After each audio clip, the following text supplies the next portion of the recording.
Always root for the villain. Never root for the hero. The hero isn't really the hero, and the villain really isn't the villain. For example, Affinity War. Avengers Infinity War. Most of you may have been rooting for the Avengers.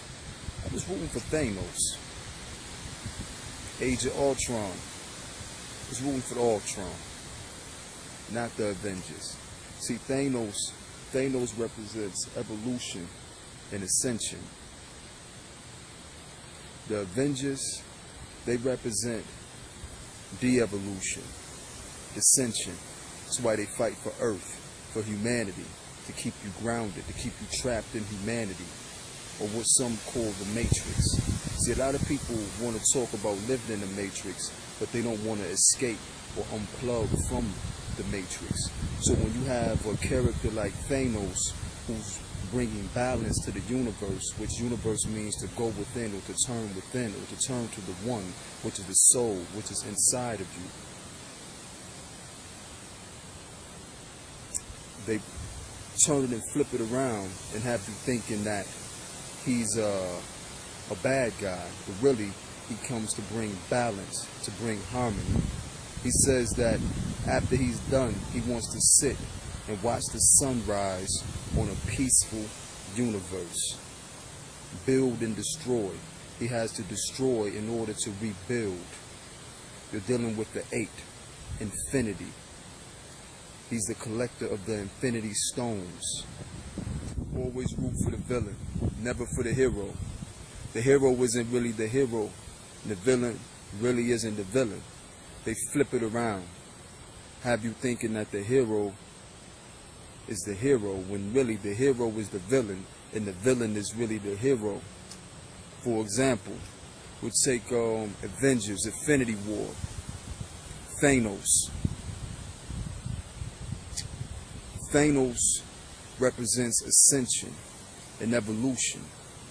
Thanos wanted to bring balance to the universe, but in order to do so, he had to destroy in order to rebuild.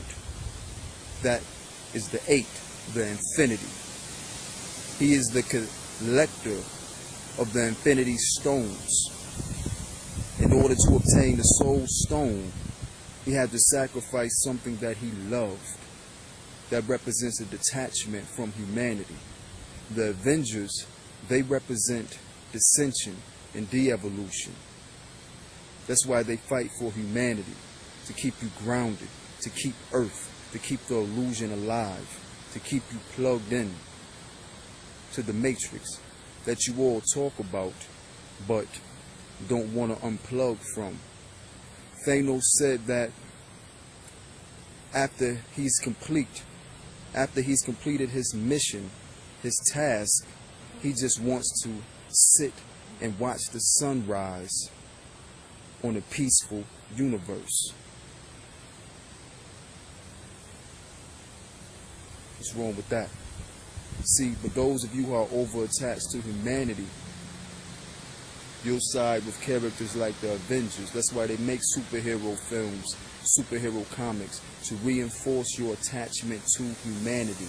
Only thing that the villains want to do, Apocalypse, Thanos, Ultron, they're dealing with ascension, with evolution, with moving past humanity. But some of you have a hard time accepting that there's something greater than humanity.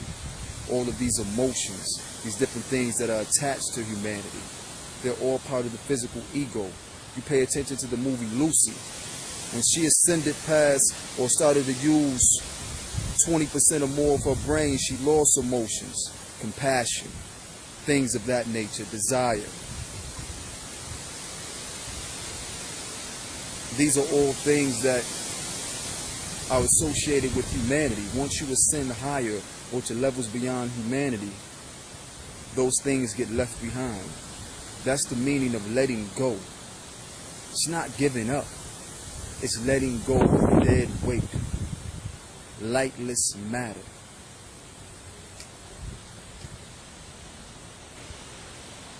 But ascension isn't for everyone, because everyone isn't for ascension. So I just wanted to share that real quick. Not gonna go into any movie breakdown or decoding or anything like that.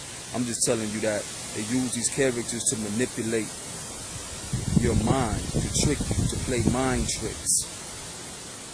So, that they have you confused,